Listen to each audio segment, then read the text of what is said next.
Now the wife of one of the sons of the prophets cried to Elisha, "Your servant, my husband, is dead, and you know that your servant feared the Lord.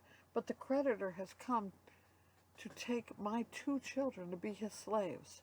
And Elisha said to her, "What shall I do for you? Tell me, what have you in the house?" And she said, "Your servant has nothing in the house except a jar of oil." Then he said, "Go outside, borrow vessels from all your neighbors, empty vessels, and not too few. Then go in and shut the door behind yourself and your sons, and pour into all these vessels. When one is full, set it aside." So she went with him and shut the door behind herself and her sons, and she poured, and they brought the vessels to her. When the vessels were full, she said to her son, "Bring me another vessel." And he said to her, "There is not another." Then the oil stopped flowing. She came and told the man of God, and he said, "Go, sell the oil and pay your debts, and you and your sons can live on the rest." One day Elisha went down to Shunem, where a wealthy woman lived, who urged him to eat some food. So whenever he passed that way, he would turn in there to eat food. And she said to her husband, "Behold now, I know that this is a holy man of God who is continually passing our way. Let us make a small room on the roof with walls, and put him there for a bed, a table, a chair, and a lamp, so that whenever he comes to us, he can go in there." One day he came there, and he turned into the chamber and rested there. And he said to Gehazi his servant, "Call this Shunammite." When he had called her, she stood before him. And he said to him, "Say now to her, 'See, you have taken all this trouble for us. What is to be done for you? Would you have a word spoken on your behalf to the king or to the commander of the army?" She answered, "I dwell among my own people." And he said, "What then is to be done for her?" Gehazi answered, "Well, she has no son, and her husband is old." He said, "Call her." And when he had called her, she stood in the doorway. And he said, "At this season, about this time next year, you shall embrace a son." And she said, "No, my lord, O man of God, do not lie to your servant." But the woman conceived, and she bore a son about that time the following spring. And Elijah had said to her, as Elijah had said to her. When the child had grown, he went out one day to his father among the reapers. And he said to his father, "Oh, my head, my head." The father said to his servant, "Carry him to his mother." And when he had lifted him and brought him to his mother, the child sat on her lap till noon, and then he died. And she went up and laid him on the bed of the man of God, and shut the door behind him, and went out.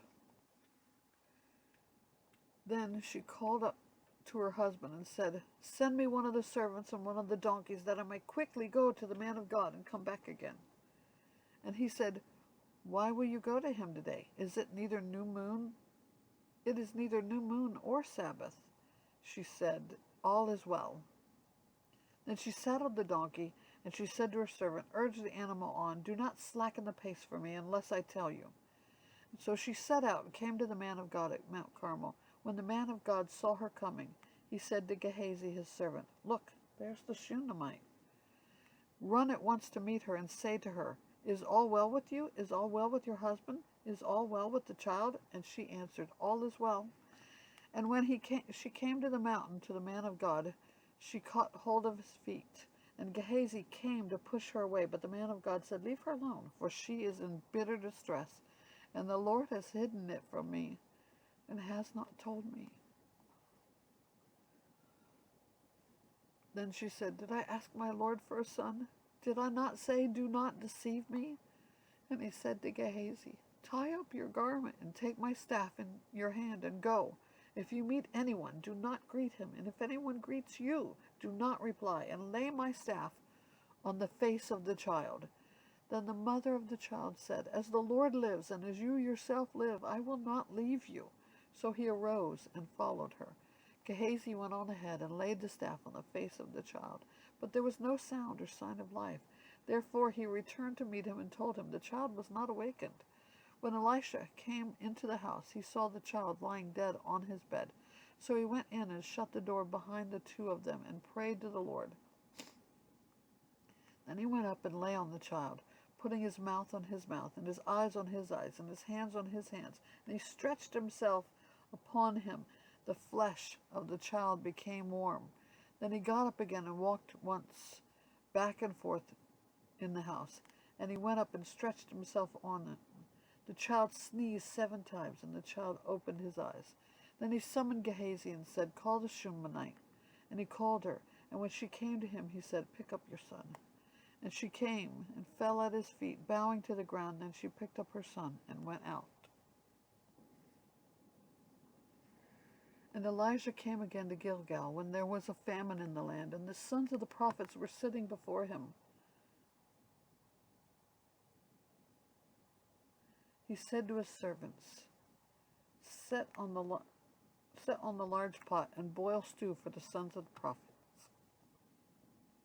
One of them went out to the field to gather herbs and found a wild vine and gathered from it his lap full of wild gourds and came and cut them up into the pot of stew, not knowing what they were.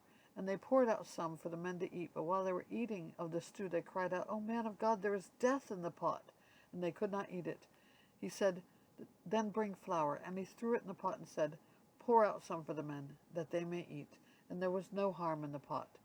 A man came from Shalisha, bringing the man of God bread of the first fruits, 20 loaves of barley and fresh ears of grain in his sack. And Elijah said, "Give to the men, that they may eat." But his servant said, "How can I set this before 100 men? And he repeated, "Give them to the men, that they may eat. For thus says the Lord, they shall eat and have some left." And he set it before them, and they ate and had some left, according to the word of the Lord.